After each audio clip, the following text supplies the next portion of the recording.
Probably as a child, I was making things all of the time, from little clay figurines to small drawings in tiny books. I liked the solitude and creating and having little projects to work on. And then when I was in high school and junior high school, I had art classes, but mostly then I focused on drafting. So I always liked drawing interiors and lines of homes. Because I did drafting classes in high school, I did about 3 years of architectural drafting classes. Probably that caused me to really love pencils and clean lines and working with tools and angles and perspective. And I can see that in this show coming out. And then in undergraduate school, I focused on drawing the figure. And I really loved drawing again. I liked using the pencils in different weights and using my eraser to erase and draw with and smudge. And then more recently, because I did undergraduate school quite a long time ago, more recently I went back to graduate school and I did a printmaking degree with Briar Craig at UBCO. And in that, one thing I really liked, I was mostly doing screen printing. I liked being able to make multiples and try and retry the same image. So I would start with drawing on Mylar and then expose it onto a screen.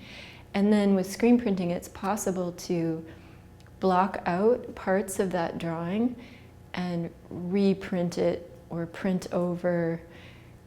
And I liked that process of adding and removing. And I can see that in this work too. So even though I've gone back to drawing now, I see where I'm removing things from the drawing in a way that's affected by the process of printmaking. For this show, the series of small drawings are largely graphite, pencil crayons, which is hard for me to make sure to say because I want to say colored pencils, which is the American way, and Conte and pastels. And I like the immediacy of all of those materials.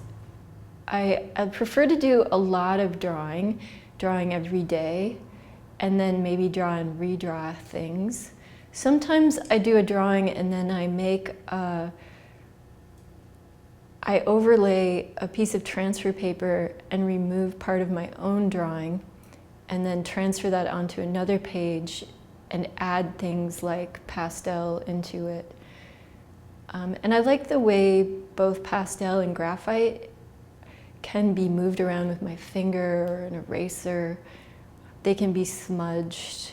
They could look smooth, or you can see the lines quite distinctly and clearly.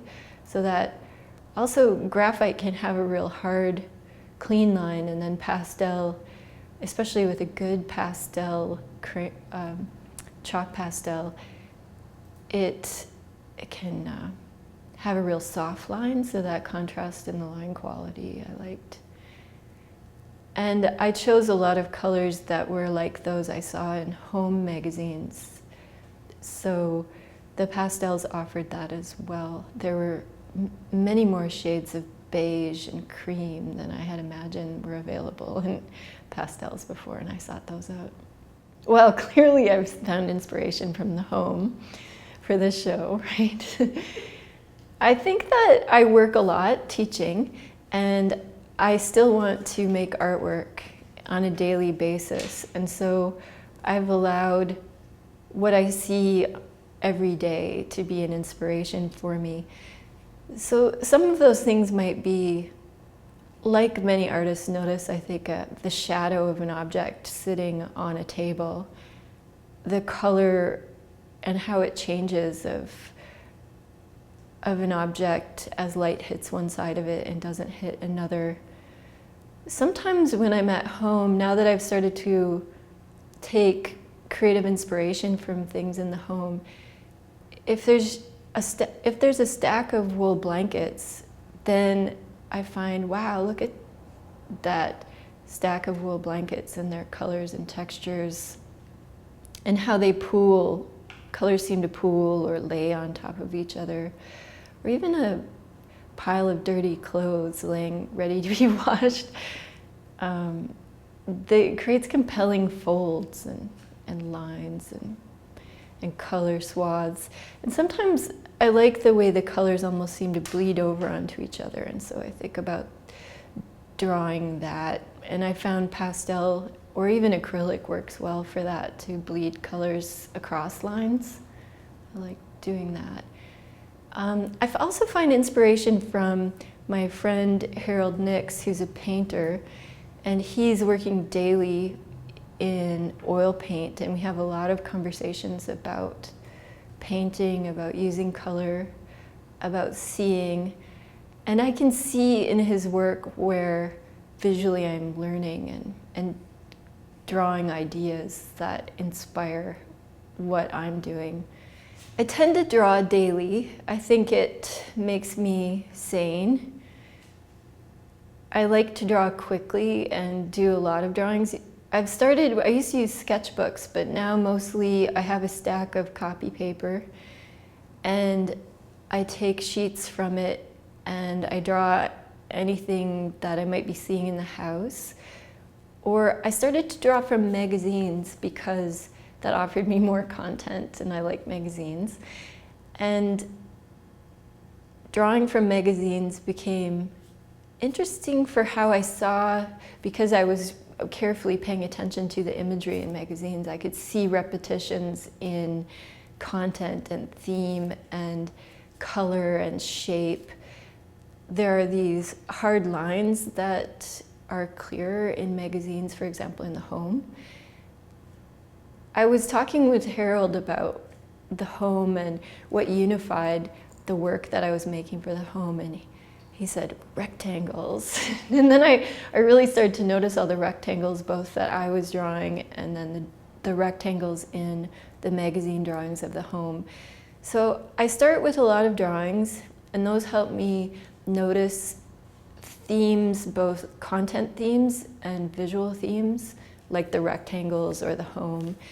And then they begin to cohere, and then maybe I create a project sketchbook where I bring together some of my drawings and some sketches.